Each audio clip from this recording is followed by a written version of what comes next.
bolcheviques, paz, terra e pão, ditadura do proletariado, socialismo. Revolução Russa, primeira parte.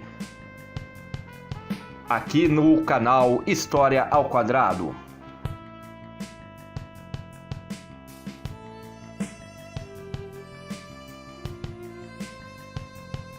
Ok, vamos então no desenho de hoje falar um pouquinho sobre a Revolução Russa, a primeira parte de 3 vídeos. Então vamos entender como que ocorre a implementação de um Estado socialista, que ocorre em 1917 na Rússia. Qual é o contexto da Rússia nesse momento? A Rússia vivia sob o czarismo. O czar era então o rei, o imperador absolutista da Rússia, e logicamente, como todo absolutista, utilizando-se de todos os meios para se manter no poder.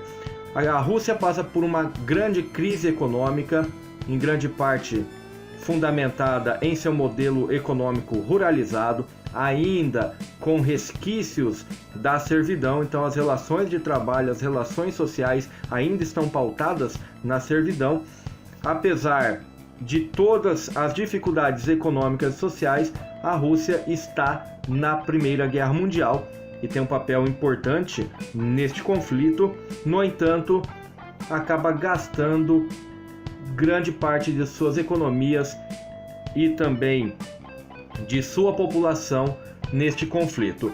E, além de tudo isso, há uma grande concentração de riquezas, uma desigualdade social imensa, baseada muito principalmente na concentração de terras, que em um país ruralizado significa a riqueza. E neste contexto a gente tem a oposição, uma oposição muito forte, fundamentada no Partido Socialista, que é dividida basicamente em 2 grupos dentro do Partido Socialista. Os mencheviques, que significa a minoria, os mencheviques que propunham reformas, queriam a saída do czar e a partir disso então implementar reformas no Estado russo, ou seja, manter as estruturas, no entanto alterar várias características do Estado russo. Eles tinham a intenção de implementar o socialismo por etapas, ou seja, sem uma ruptura brusca, e chegar então principalmente ao controle político. Então este grupo representava uma oposição que queria o controle político, ou seja, o controle que estava nas mãos do czar, e fazendo inclusive uma aliança com a burguesia. Ou seja, a ideia é o controle político, um socialismo por etapas e uma aliança também com a burguesia, lembrando que dentro dos princípios do socialismo havia necessidade de uma industrialização.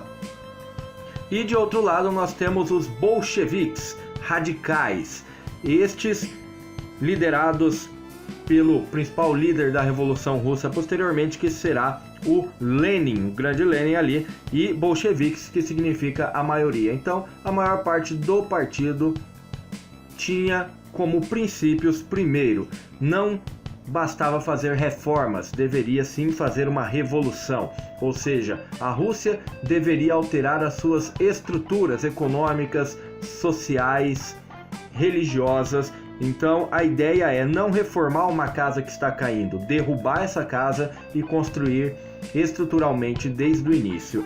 Então eles imaginavam o caminho para a revolução, para a implementação do socialismo, seria uma revolução, inclusive com a utilização de armas, com a utilização da violência, caso fosse necessário. Na questão governamental, eles tinham a intenção de uma ampla participação popular. Portanto, não queriam apenas o controle político que estava nas mãos do czar, e sim que houvesse também uma revolução social, em que o poder realmente estivesse nas mãos do povo. E como fim seria a ditadura do proletariado, ou seja, os trabalhadores que estariam com todos os poderes governamentais em suas mãos, os trabalhadores. Bom, o início dessa revolução se dá a partir de um episódio conhecido como Domingo Sangrento, que se dá em 1905.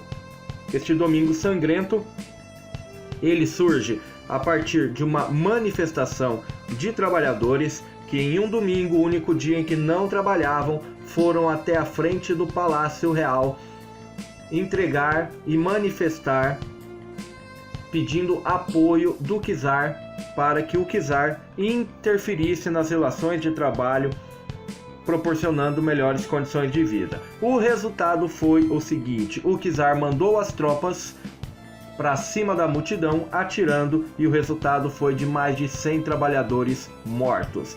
A situação fica tão tensa que o czar é obrigado a abdicar do trono. Então, finalmente o czar cai, ele deixa o trono. Este é o princípio da Revolução. No entanto, a partir daí se inicia a chamada Revolução Branca, que na verdade não é 1905 ali. A Revolução Branca é mais ou menos uma revolução porque ele é na verdade um governo de transição, liderado pelos mencheviques, ou seja, os reformistas, aqueles que queriam aliança com os setores produtivos. Portanto, não há praticamente mudança, não existe mudança, apesar de já haver o Partido Socialista liderado pelos mencheviques nesse momento governando. A miséria e a fome permanecem na Rússia, a situação dos trabalhadores, principalmente os trabalhadores rurais, é dificílima e neste momento, depois de algum tempo com este governo sem nenhuma alteração, surge então uma grande oposição dos sovietes e aí surge o lema também da Revolução Francesa, da Revolução Russa: paz, terra e pão.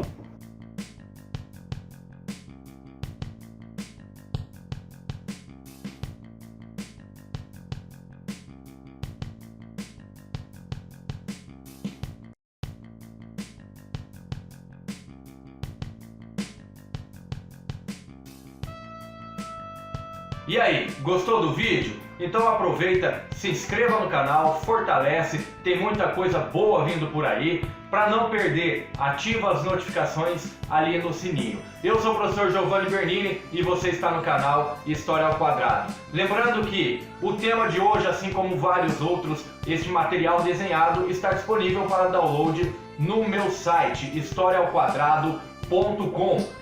Então vai lá, tem a versão para você mesmo desenhar, para colorir ou já prontinha para você estudar e utilizar como quiser. Se tem alguma sugestão de temas, se tem alguma contribuição para fazer do vídeo de hoje, então comente, fique à vontade e até a próxima. Valeu!